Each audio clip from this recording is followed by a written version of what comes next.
السلام علیکم و رحمت الله و برکاته. برادر انصاری، صف مهاجران مهنتی روز به روز زیاد شده در همین شهر روسیه. کار نیست در تاجیکستان، هیچی نیست. میابرم در مشکلات غوطی داریم.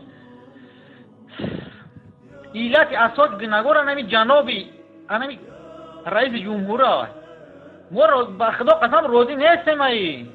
این ها مقابل دین من کار کرده، ما را دین من به دین کرده سای. ایست همه طرفه ظلم من کرده. یگان جای چیش نمونده دیگه. یافتیم ما را مظلوم.